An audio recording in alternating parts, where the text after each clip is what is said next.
Assalamualaikum warahmatullahi wabarakatuh. Sebelumnya perkenalkan, nama saya Windy Tetrointi, MS1D 01909. Jadi pada video kali ini saya akan menjelaskan mengenai model dengan variabel beda kala dan spesifikasi model. Jadi langsung saja kita ke videonya. Jadi di sini ada bab 1 pendahuluan. Latar belakang. Tebu merupakan salah satu jenis komoditas perkebunan yang ditanam untuk bahan baku utama gula. Di Indonesia, gula pasir merupakan salah satu kebutuhan bahan pokok dan merupakan komoditas pangan yang strategis setelah beras. Maria 2009. Sebagai salah satu komoditas pokok masyarakat, pemerintah berkewajiban untuk menjamin ketersediaan adanya gula pasir di pasar domestik dengan harga yang terjangkau bagi masyarakat. Upaya untuk menjaga ketersediaan gula pasir domestik maka dapat diwujudkan dalam salah satu program, yaitu program ketahanan pangan. Salah satu indikator untuk mengukur ketahanan pangan adalah ketergantungan ketersediaan pangan terhadap impor.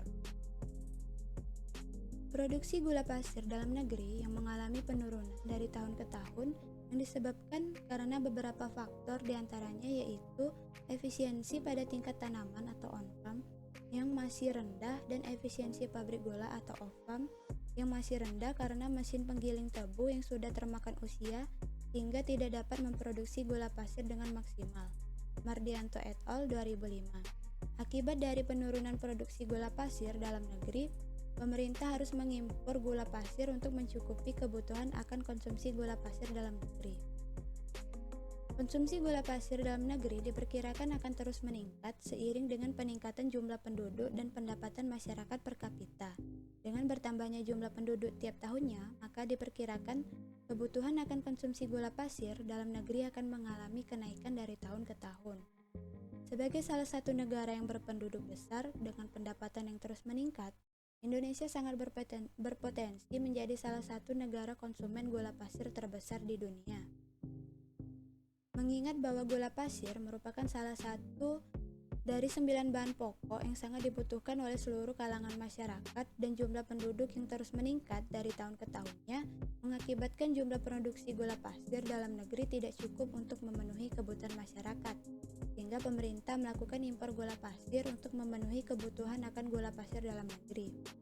Berdasarkan dari fenomena uraian tersebut, peneliti tertarik untuk meneliti tentang faktor-faktor yang mempengaruhi impor gula pasir di Indonesia tahun 1980 hingga 2010. B. Rumusan masalah.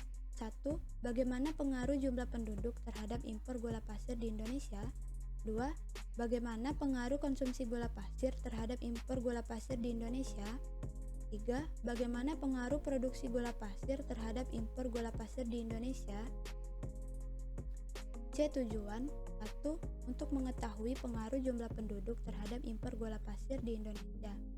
2. Untuk mengetahui pengaruh konsumsi gula pasir terhadap impor gula pasir di Indonesia.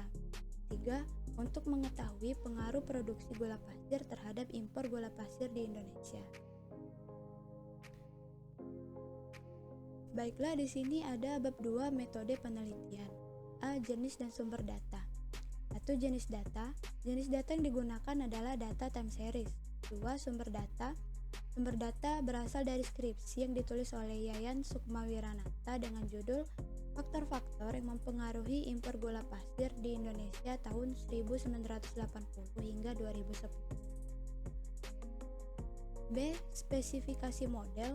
Secara sistematis, Y sama dengan fungsi X1, X2, X3 dalam double Douglas menjadi ln Y sama dengan beta 0 ditambah beta 1 ln X1 ditambah beta 2 ln X2 ditambah beta 3 ln X3 ditambah ET. Keterangan, Y merupakan impor gula pasir dalam satuan ton. Beta 0 merupakan konstanta, beta 1, beta 2, beta 3 merupakan koefisien regresi masing-masing variabel X1, X2, X3. X1 merupakan produksi dalam satuan ton, X2 merupakan konsumsi dalam satuan ton, X3 merupakan jumlah penduduk dalam satuan jiwa, ET merupakan tingkat kesalahan. Bab 3 hasil dan pembahasan. A. R-square. Nilai R-square sebagai indikator ketepatan model yang digunakan dalam analisis. Jadi di sini sudah didapatkan nilai R-square dari hasil output pada Shazam. Nilai R-square adalah 0,5707 yang artinya model yang digunakan dapat menjelaskan pengaruh variabel independen terhadap variabel dependennya sebesar 57,07% dan sebesar 42,93% dipengaruhi oleh variabel-variabel lain yang tidak dimasukkan ke dalam model. B. Menguji heteroskedastisitas. Heteroskedastisitas adalah sebaran varian dari kesalahan pengganggu adalah sama jika p-value lebih kecil sama dengan dari alfa 0,05, maka tolak H0 terima H1 artinya berpengaruh. Jika p-value lebih besar sama dengan dari alfa 0,05, maka terima H0 tolak H1 artinya tidak berpengaruh. Dari hasil analisis Shazam menunjukkan bahwa p-value lebih besar sama dengan dari alfa 0,05, artinya data tersebut tidak terjadi masalah heteroskedastisitas. C. Autokorelasi. Autokorelasi adalah terjadi hubungan antara kesalahan pengganggu. Untuk mengetahui permasalahan autokorelasi, kita melihat nilai DW atau Darwin-Watson. Jika nilai DW kurang dari 2, maka tidak terjadi autokorelasi. Dari hasil output Shazam yang didapatkan pada data yang dianalisis, tidak terjadi permasalahan autokorelasi karena nilai DW atau Darwin-Watson adalah 0,9120 yang artinya lebih kecil dari 2. Baiklah, saya lanjutkan untuk bagian D, pengaruh masing-masing variabel bebas. Di sini ada dua asumsi. Jika p-value lebih kecil dari alfa 0,05, maka tolak H0 terima H1 artinya berpengaruh. Jika p-value lebih besar dari alfa 0,5, maka terima H0 tolak H1 artinya tidak berpengaruh. Jadi di sini sudah didapatkan hasil output pada Shazam, maka hasil analisisnya variabel produksi atau X1 tidak berpengaruh terhadap jumlah impor gula pasir. Variabel konsumsi atau X2 tidak berpengaruh terhadap jumlah impor gula pasir, dan variabel jumlah penduduk atau X3 berpengaruh terhadap jumlah impor gula pasir. E. Interpretasi pengaruh masing-masing variabel bebas.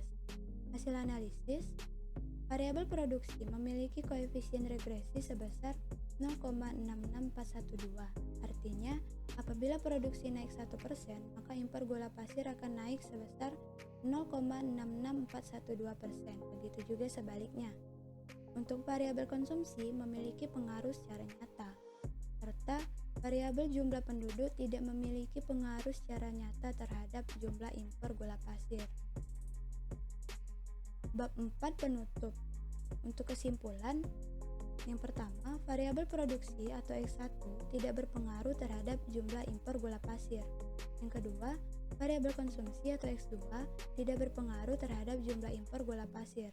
Dan yang ketiga, variabel jumlah penduduk atau S3 berpengaruh terhadap jumlah impor gula pasir. Baiklah, sepertinya hanya itu yang dapat saya sampaikan pada video kali ini.